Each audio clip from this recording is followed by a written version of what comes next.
This program is brought to you by the members of WCNY. Thank you.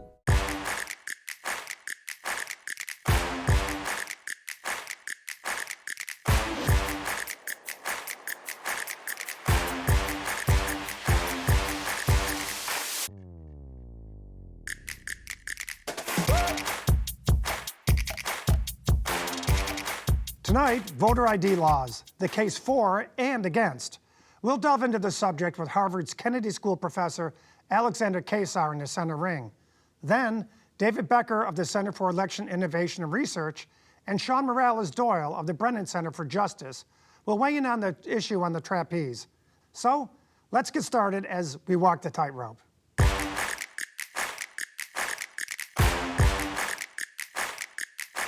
Voter ID laws. 36 states have them, and 3/4 of Americans say they're in favor of showing some form of ID at the polls. But in 2020, nearly 29 million voting-age citizens did not have a current driver's license, which is the most common form of government-issued photo ID. More than 7 million had no ID at all. It's surprising, after all. We show ID to board a plane, to buy alcohol, or even to enroll in Medicare. But for some Americans, fees and lengthy procedures create barriers to obtain certified documents like ID. And voting isn't like buying a six-pack of beer. It's a fundamental constitutional right, which means the burden is on the government to keep the ballot accessible to all Americans. Supporters argue that voter ID laws modernize elections, deter bad actors, and build public confidence. And for good reason. Voter fraud was once rampant in American elections throughout the 19th and 20th centuries. But opponents warn that strict ID rules can have a disproportionate impact on racial minorities and low-income voters. The Voting Rights Act of 1965, passed by President Lyndon Johnson, and civil rights champions such as Martin Luther King Jr. and Rosa Parks, banned tests or devices as prerequisites for voting. The law also required states with histories of enacting voter suppression measures to seek federal preclearance before changing voting laws in their state.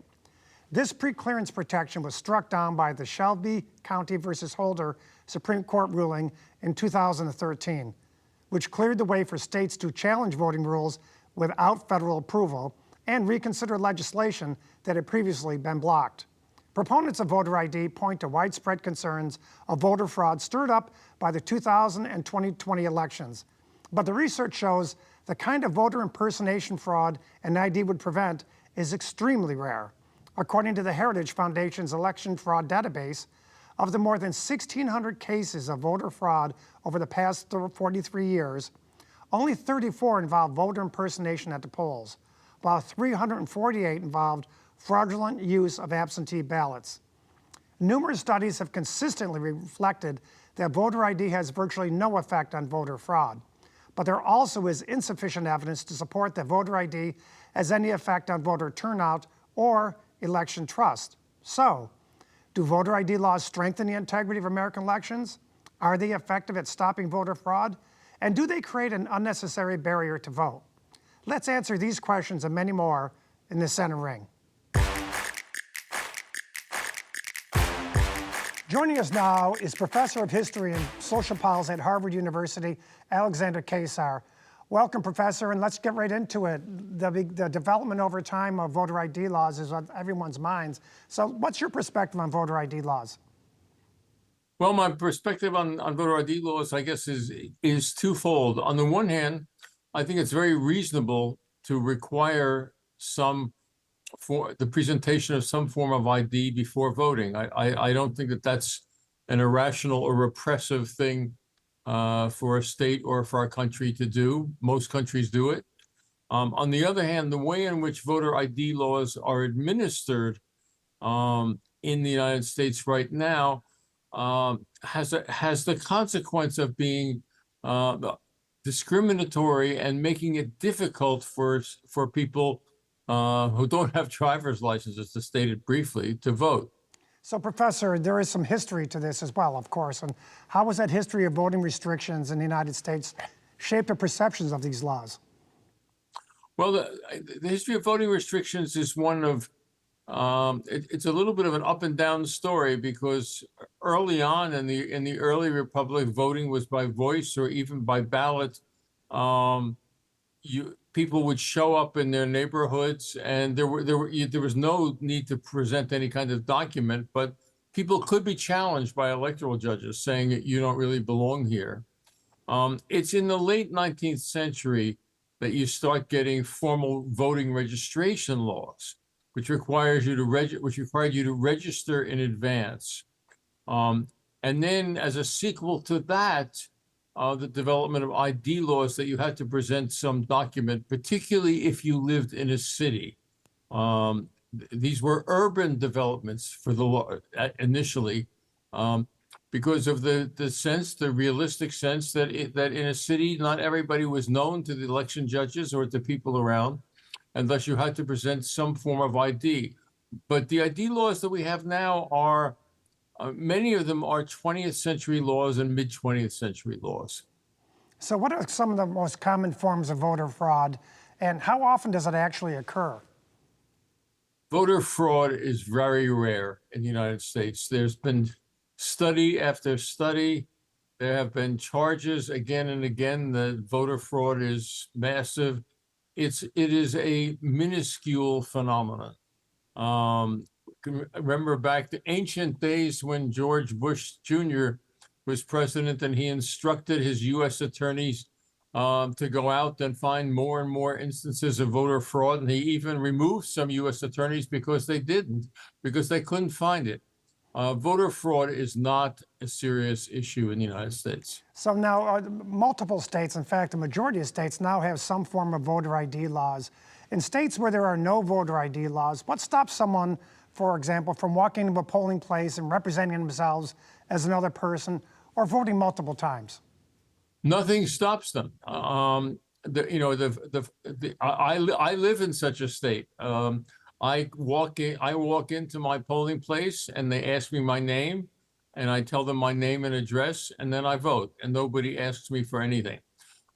There's no evidence, as far as I know, that Massachusetts has more voter fraud than any other place. I mean, the voter fraud that has occurred in recent years has involved some voting by mail or some other issues, but not what is called in-person voter impersonation, and that's what the ID laws are designed to prevent. So there's a difference between states that require IDs versus states that request them. One's a requirement, one's a request. How would they differ?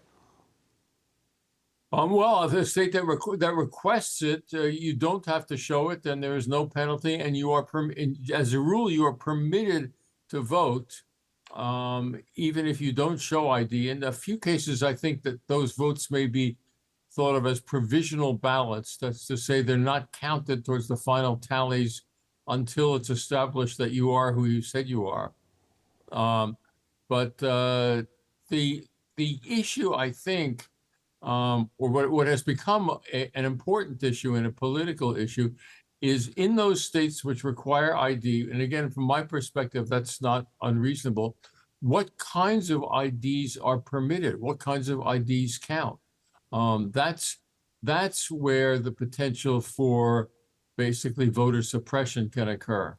Yeah, so I'm going to reiterate, have supporters of voter ID been able to demonstrate that there is a significant degree of voter fraud that a voter ID would possibly prevent, or is this just more of the narrative becoming the fact?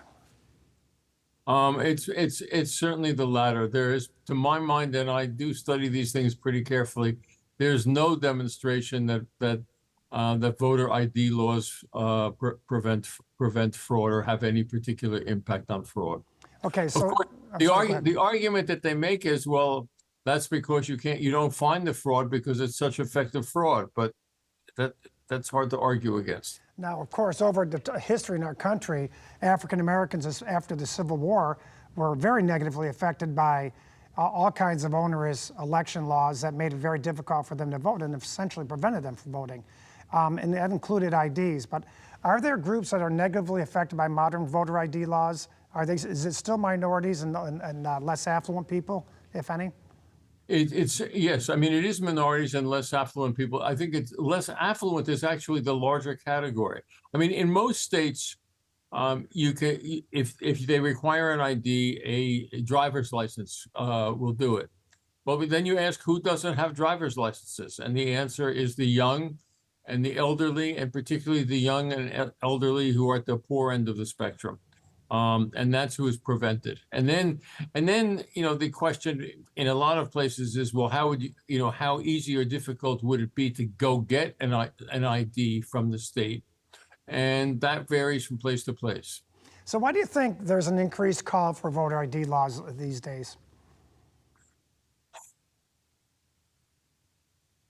I think that it's grounded maybe a certain percentage in the reasonable notion that if you have to present an ID to get on an airplane, you should present one to vote. But I think it's also very much grounded in this deep suspicion that somewhere out there people are cheating, and those people are other, and they are poor, and they are minorities, and they are going to steal our elections. I think it's grounded in an apprehension rather than any real grasp of the facts.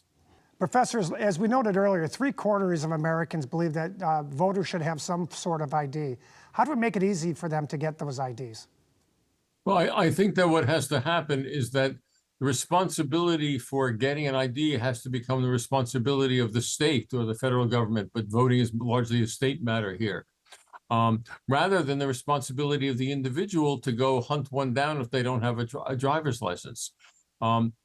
There are systems that almost all countries use of having either national IDs or voting IDs, which are issued to people when they first become of voting age, and those IDs and their ID numbers stay with people for their lifetime.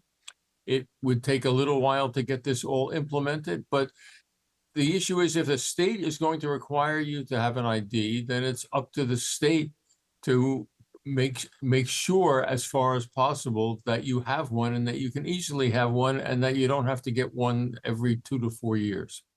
Thank you, Professor. Now, let's continue the discussion on the trapeze.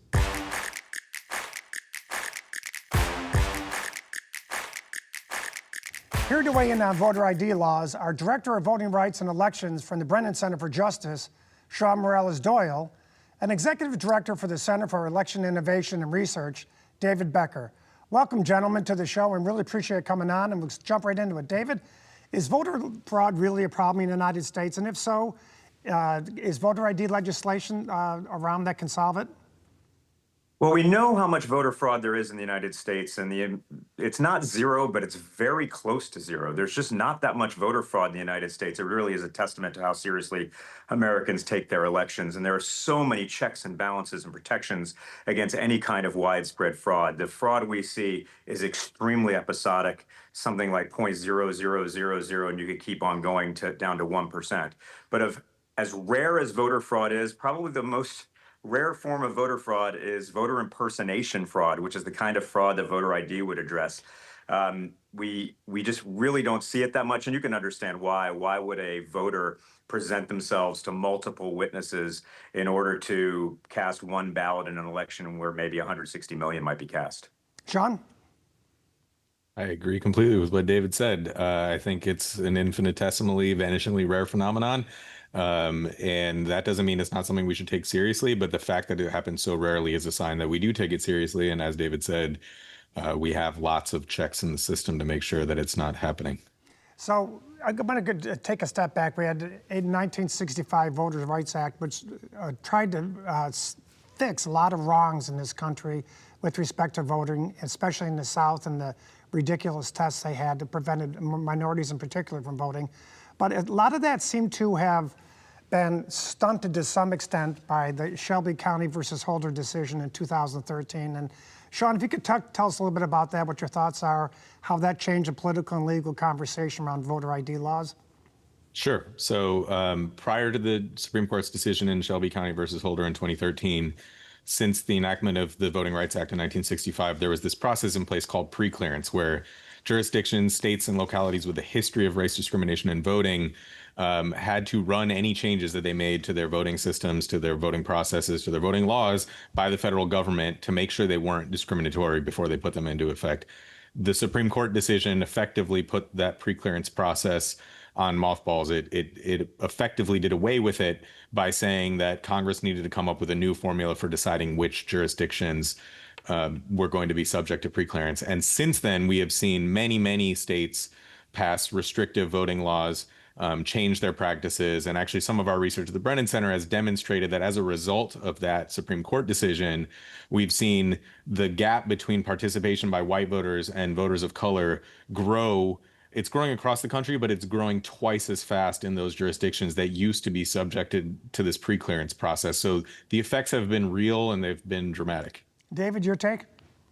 Yeah, I mean, I used to work at the Department of Justice and I enforced the Voting Rights Act. And Section 5, the preclearance provisions of the Voting Rights Act, were a very effective tool to prevent jurisdictions where there had been historical racism, prevent them from backsliding with regard to voting rights. But all that said, the real issue with regard to voter ID laws, whether they're necessary or not, and they're largely not necessary.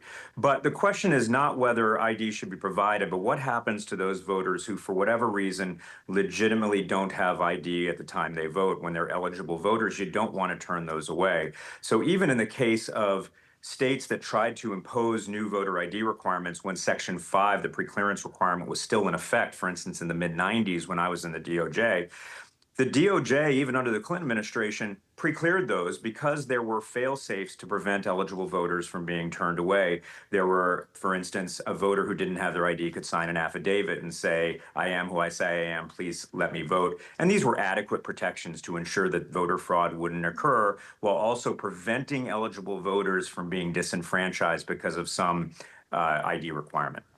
Now, I got to ask you, Sean, you both have said the same thing, that there's not widespread voter ID fraud. Why is it such a prevalent thing in the narrative in the United States now that kind of formed the impetus for these voter ID laws nationwide? Why do people believe that there's widespread voter fraud? I think there's a couple reasons for that. One reason is that there are a lot of people out there with loud voices and loud megaphones who keep repeating the idea that there's a problem with fraud. And it's actually the introduction of all of these restrictive voting policies that often feeds that, right? Sometimes people say we're just doing this in order to make people feel more confident in our elections, but actually by continuously suggesting that we need more rules and more restrictions in effect in order to clean up the problem, you're suggesting to people that there is a problem. So one part of this is just a massive campaign to convince people that there is fraud in our elections in order to justify various kinds of restrictive voting policies. Another problem is just that, people have heard things from way back when about fraud in our elections, or they see the rare instance where someone does do something inappropriate in elections, and they want to believe a conspiracy theory. They want to believe, that there are nefarious elements out there trying to come after their elections. And it just sounds very reasonable to people to say, well, you have to show an ID because they show IDs in so many other circumstances in their lives besides voting. And that makes sense. I understand why people feel that way. And so I think it's really important to just remind folks that this conversation about should we have voter ID, shouldn't we have voter ID, is often framed in this kind of on-off switch way. Is there going to be voter ID or is there not? But as David pointed out, it's a much more complicated conversation there. The Brennan Center is not opposed to people having to identify themselves. The Brennan Center is opposed to extremely restrictive forms of voter ID rules that don't have those fail-safes that David was talking about, that don't give people who don't have the particular ID that is necessary available to them at the moment an opportunity to still exercise their fundamental constitutional right. And it just becomes this really easy question for people if you pose it as, should people have to show ID or not? Most people are going to come down on the side of, yes, why not? That seems easy enough. And we're not really getting into the nuance that I think is required to have a conversation about what the right policy is. So, David, are you in favor of voter ID laws given the data and given the narrative, more importantly? And if so, how would you implement them?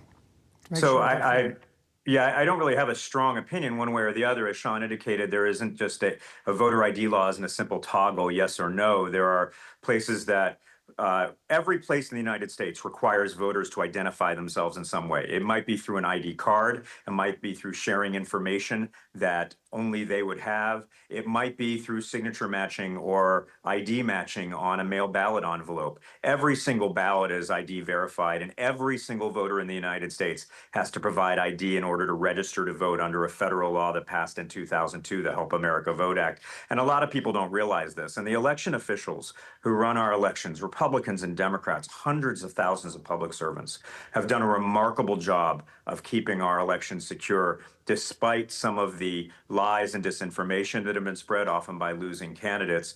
And then you often get legislators, politicians, who are trying to game the system. It happens on both sides of the aisle in a way that they think will lead to their victory. That almost always fails.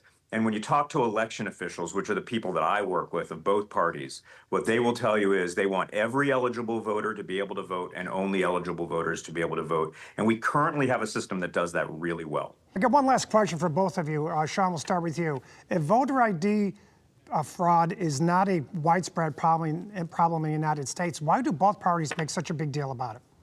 Unfortunately, I think a lot of that has to do with politics. I think people know that it's an issue that people find compelling, that many voters find compelling, but also it's a way that some politicians have used this fear of fraud and this idea of fraud to justify policies that do make it harder to vote, to justify changing the way that our elections work.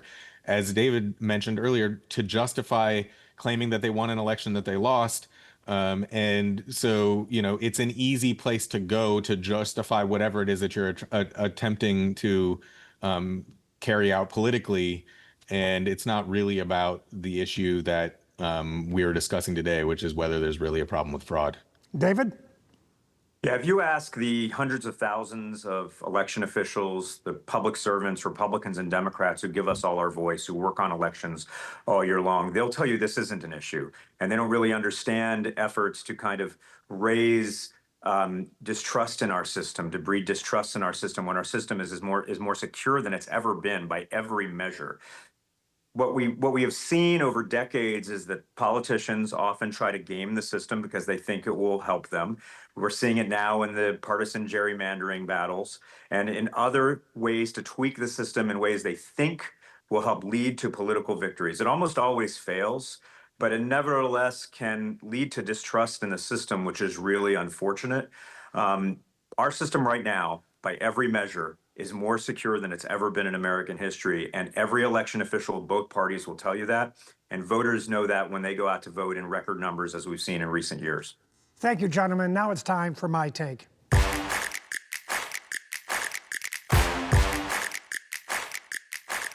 The Civil Rights Act of 1965 was a landmark victory for American democracy, tearing down barriers like literacy tests and poll taxes that once suppressed voter turnout, especially among African Americans. Those protections should never be weakened under any circumstances. At the same time, in a modern, highly advanced society, it's easy to understand why 3/4 of Americans believe that some form of identification should be required to vote, especially when it's already needed for so many other parts of our daily life. The onus is thus on the government to make voting easily accessible, and issuing free, national, or state IDs could be the way to achieve that. For those who can't easily reach an office, mobile units could visit senior centers, shelters, schools, and other community hubs, for example. If someone lacks traditional documentation such as a birth certificate, affidavits from social workers, teachers, and shelter managers could suffice. The approach would prevent voter suppression, help more Americans obtain valid ID for everyday use, and quiet the false narrative of widespread voter fraud. This would also strengthen public confidence in our elections. So let's explore it. And that's my take. Now, for what's happening next week in Washington, we turn to Enda Curran. Enda, what are we expecting from the Fed's policy meeting next week? Well, it's going to be a year of both policy and politics for the Fed. They do have their first meeting of the year coming up next week. They're not expected to move interest rates at that meeting, but it's going to be a very important opportunity for policymakers to signal what they're thinking about the economy as we head into 2026 Are they more worried about inflation right now? Are they more worried about employment and rising unemployment, for example? Remember, towards the end of last year, even though the Fed cut interest rates by 3 times or 75 basis points worth, the officials themselves are quite divided over what their bigger concern is at the moment. Some are worried that prices remain too high, inflation remains high. Others were saying, no, the jobs market's weakening and we need to cut rates fast. So we'll get an update on that debate after the decision next week. And of course, Chair Powell will speak in terms of what the members are thinking. As I say, no change to interest rates expected, but certainly an opportunity to hear what they're thinking about the economy for the months ahead. So what is the latest state of play on the race to be the next Fed chair? Yeah, well, quite apart from policy, there is a lot of politics at play around the Fed right now. Number one, as you mentioned, we are expecting an announcement soon by the president in terms of who he will pick or nominate to be the next Fed chair. This process has been going on for many months now. There have been several interviews. There are a number of favorites and to a short list of 4. We don't know which candidate will emerge from it, but President Trump has at different times spoken up the qualities of them all. That's NEC Director Kevin Hassett, for example. Former Fed Board Governor Kevin Warsh is another. BlackRock executive Rick Reeder. And then, of course, current Fed Governor Chris Waller. Those are the 4 on the shortlist that Fed watchers talk about. We don't know who the president will pick, but whoever gets picked will have to convince investors and markets that they are politically independent. They will be driven by economic dialogue. And to Curran, thank you so much for sharing your insight. That's all for this week, folks. To send in your comments for the show or see Balancing Act extras and exclusives, follow us on social media or go to balancingactwithjohnkatko.com. Thank you for joining us, and remember, in a circus that is politics, there's always a balancing act. I'm John Katko. We'll see you next time, America.